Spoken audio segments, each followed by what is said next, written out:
ఏపీలో intermediate public పరీక్షలు ప్రారంభమయ్యాయి. ఇవాళ ఇంటర్ మొదటి సంవత్సరం పరీక్ష ఉదయం 9 గంటల నుంచి మధ్యాహ్నం 12 గంటల వరకు జరగనుంది. మార్చి 3వ తేదీ నుంచి ఇంటర్ రెండవ సంవత్సరం పరీక్షలు ప్రారంభం కానున్నాయి. మార్చి 20 వరకు జరిగే ఈ పరీక్షలకు రాష్ట్ర వ్యాప్తంగా 1735 సెంటర్లను అధికారులు ఏర్పాటు చేశారు. ప్రశ్నాపత్రాలు ట్యాంపరింగ్, పేపర్ లీకేజీలను అరికట్టేందుకు క్యూఆర్ కోడ్, వాటర్ మార్కుల్లో కోడ్ నెంబర్ విధానాన్ని అమలు చేస్తున్నట్లుగా ఇంటర్ విద్యామండలి స్పష్టం చేసింది.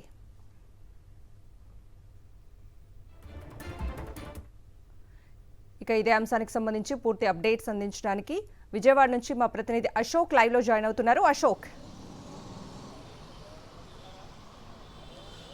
నేటి నుంచి ఏపీ వ్యాప్తంగా ఇంటర్మీడియట్ పరీక్షలు ప్రారంభమవుతున్నాయి. ఈ రోజు నుంచి కూడా అంటే మార్చి 1 నుంచి కూడా 19 వరకు ఇంటర్ మొదటి సంవత్సరం పరీక్షలు, అలాగే మార్చి 3 నుంచి మార్చి 20 వరకు ఇంటర్ ద్వితీయ సంవత్సర పరీక్షలు కూడా జరుగుతున్నాయి. అయితే ప్రధానంగా ఏవైతే ఈ పరీక్షలు ఉన్నాయో దీనికి సంబంధించి పూర్తి స్థాయిలో ఏర్పాట్లు చేశారని చెప్పుకోవచ్చు. రాష్ట్ర వ్యాప్తంగా 1535 పరీక్షా కేంద్రాలను ఏర్పాటు చేశారు.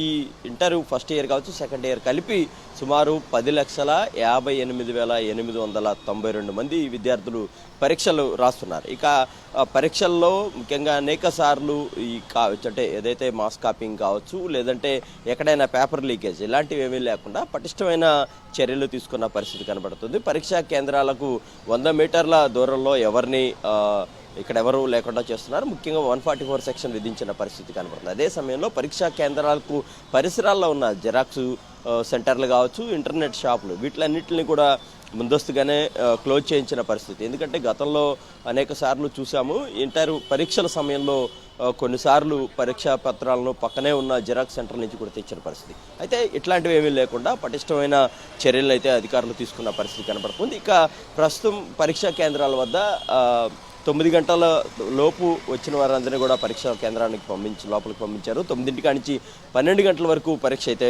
కొనసాగుతుంది. ఇక అదే సమయంలో ప్రస్తుతం ఎండ తీవ్రత చాలా ఎక్కువగా ఉంది కాబట్టి ప్రతి పరీక్షా కేంద్రం వద్ద మంచినీటి సదుపాయం ఏర్పాటు చేయాలని చాలా స్పష్టమైన ఆదేశాలు జారీ చేశారు. అదే సమయంలో ఒక మెడికల్ సంబంధించి అంటే వైద్య శిబిరం కూడా ఏర్పాటు చేయాలని సూచించిన పరిస్థితి కూడా ఉంది. అదే సమయంలో రాష్ట్ర వ్యాప్తంగా పరీక్షలకు సంబంధించి ఎక్కడైనా చిన్న ఫిర్యాదు చేయాలన్నా కూడా ఇబ్బంది లేకుండా ఉండేందుకు ఒక టోల్ ఫ్రీ నెంబర్ను కూడా ఏర్పాటు చేశారు. ఇక జిల్లాలకు సంబంధించి కూడా జిల్లా కేంద్రాల్లో కూడా ఆ టోల్ ఫ్రీ నెంబర్లను ఏర్పాటు చేశారు. ఒక కంట్రోల్ రూమ్లను కూడా ఏర్పాటు చేసిన పరిస్థితి. మొత్తానికి ఏపీ వ్యాప్తంగా ఇంటర్మీడియట్ పరీక్షలు ప్రశాంతంగా మొదలయ్యాయని చెప్పుకోవచ్చు. Right Ashok, thank you.